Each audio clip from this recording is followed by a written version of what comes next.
Hello, friends. These times call for self-reflection and provide us with opportunity to embrace this experience and talk about, as well as feature GLCO past performances.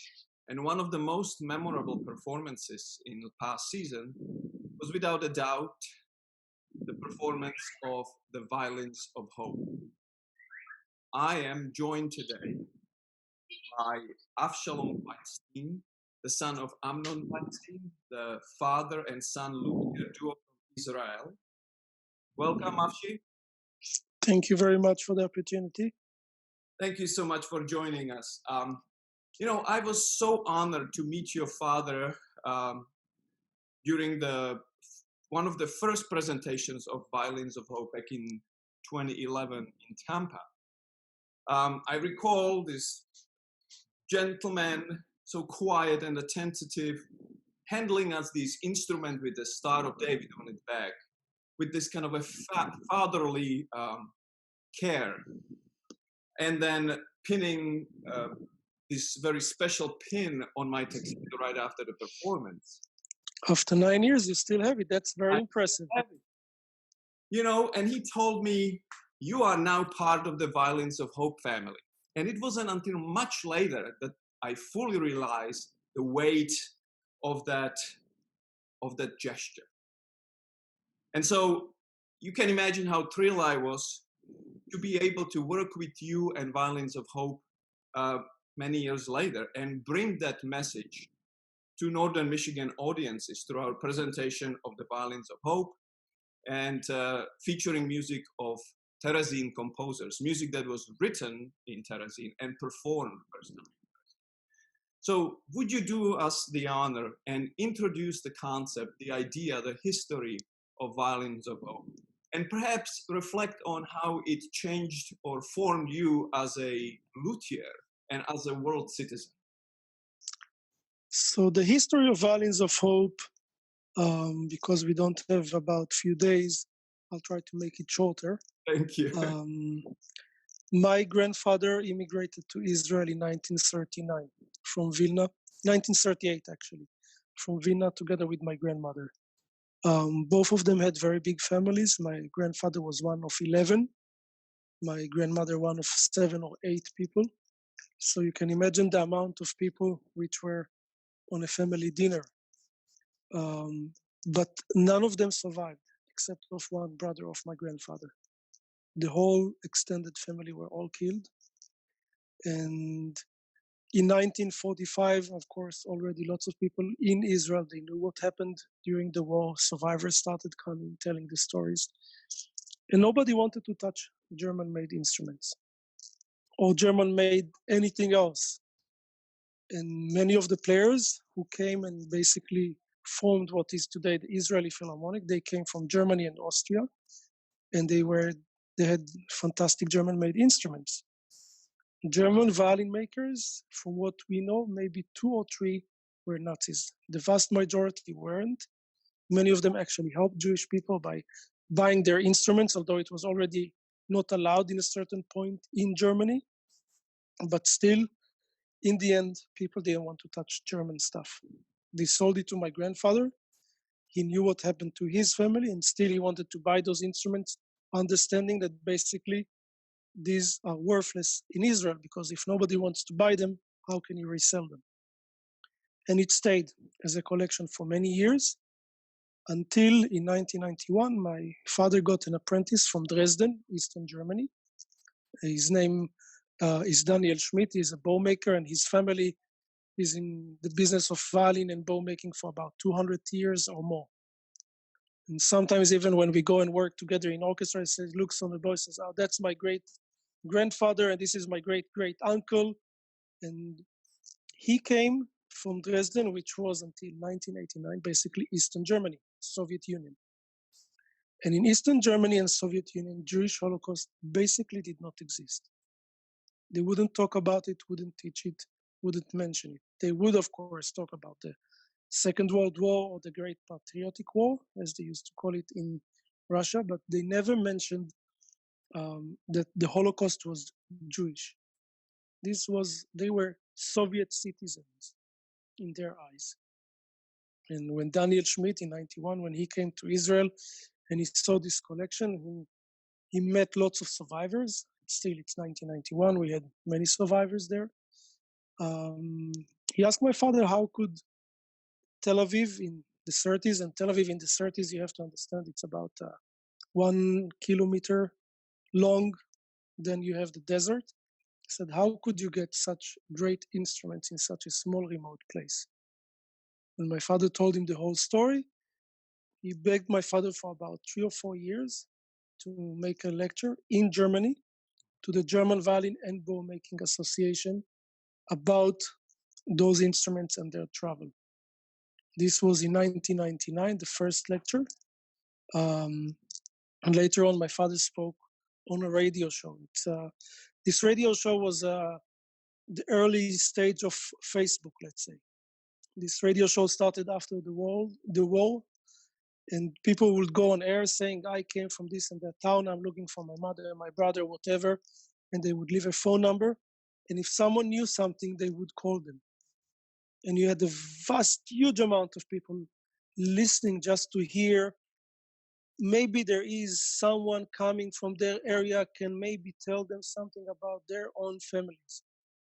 Of course, in the 1990s, this did not happen anymore, but the show continued, and my father went on air, and he said if people knew about stories, because we do know about lots of musicians who died in the war, but he said if by chance people still had instruments of survivors or people who did not survive, and they would like to come and share with us the stories, we would be very happy.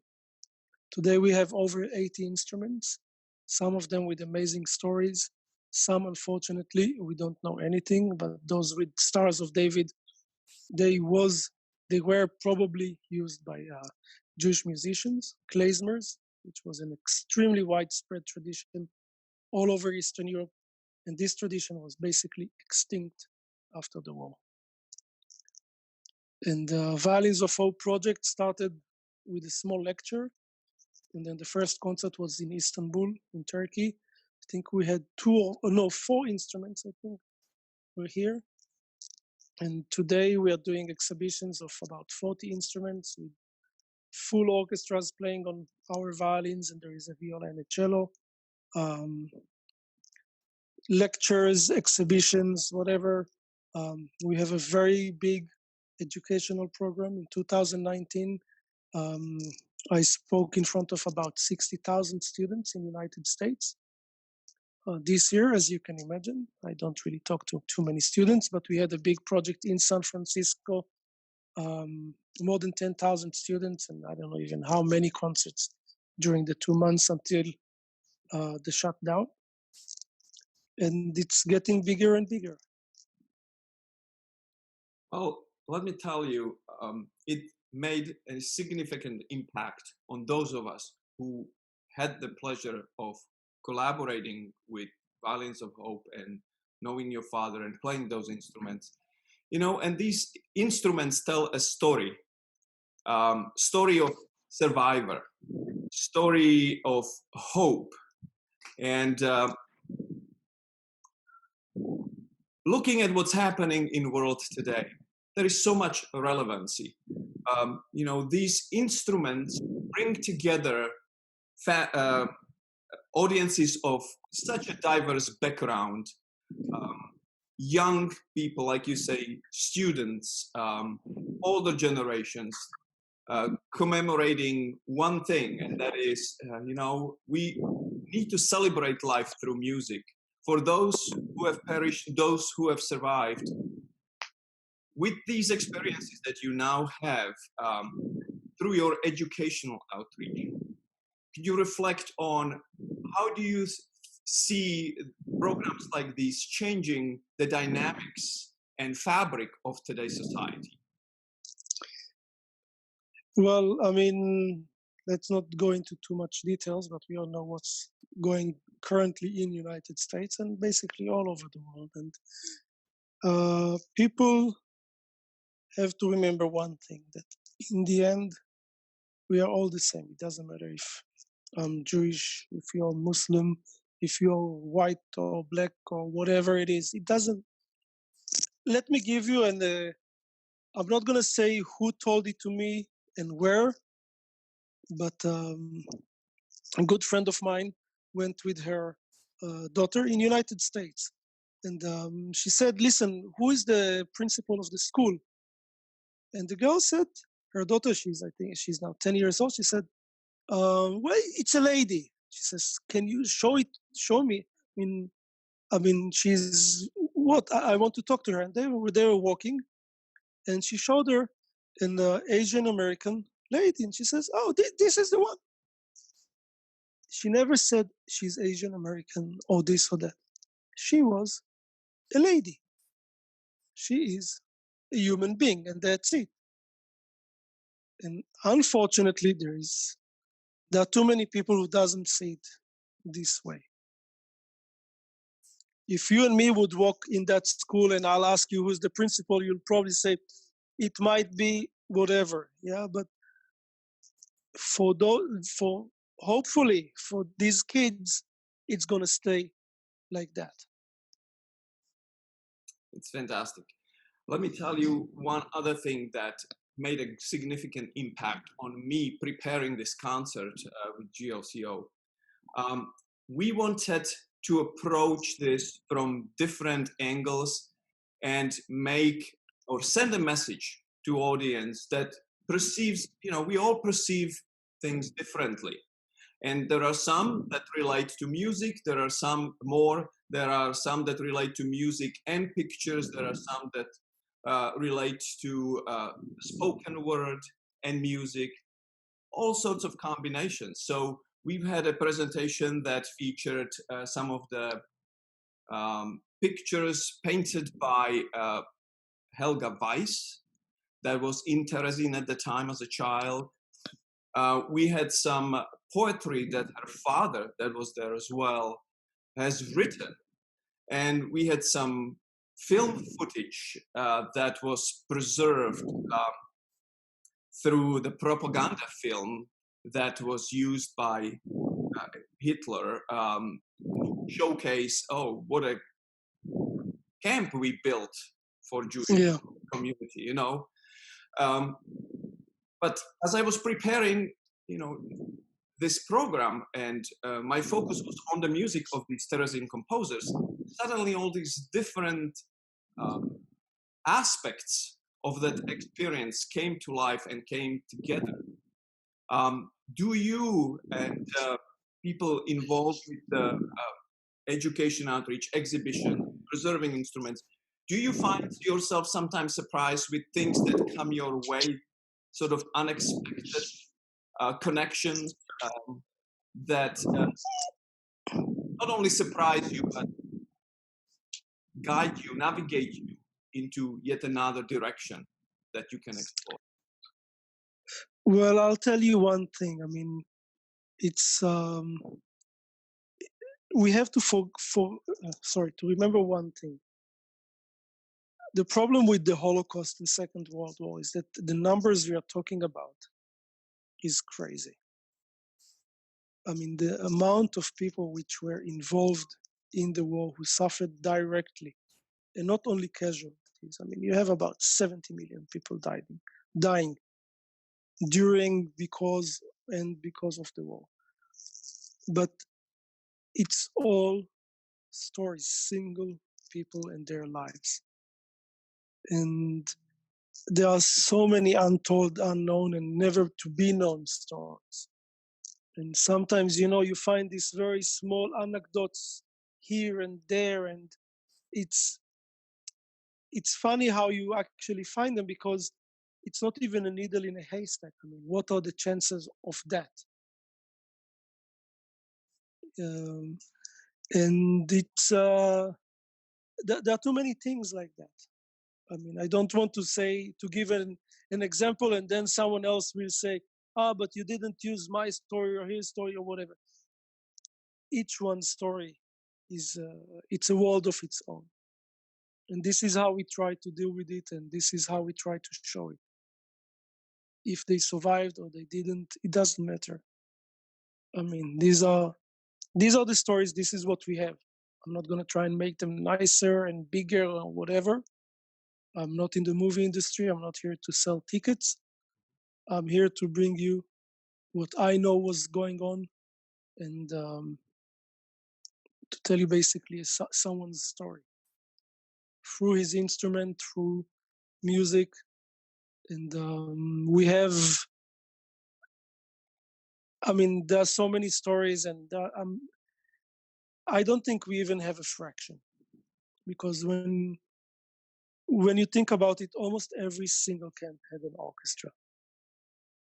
So there were thousands of camps. We only have 87 instruments. Only very few of them were actually in the camps. Well, I can't thank you enough for preserving that legacy and passing it on. In closing, what are your aspirations as a luthier and maybe educator in retrospect? What is it that? Well, if you'll tell my former vice manager of the high school that I'll be an educator, she would probably fall down from her chair, because she actually didn't accept me to the high school in the beginning. Only later I was accepted. So that would be a bit too big a word for me, Okay. especially I would say. But for me, the most important is that many of the kids today, they don't hear about the Holocaust. They would learn maybe a few lessons about World War. If the school is really into it, or their teacher, then they might touch the Holocaust, but not more than that. But after hearing a lecture like that, maybe they'll be a bit more interested. They can go, all of them has some kind of ability to surf the net, and they'll go in and maybe learn a little bit more. And this might change their minds, and it might help them realize that the guy who sits next to them, or the guy who lives next to them, even if he doesn't look like them, he's still a human being. And there is a very simple problem with hate. You always know where it starts, you never know where it ends. And we see what's going on now, and we know where it starts. And I don't think that there is anyone who can predict what's going to happen tonight or tomorrow or in the next few months.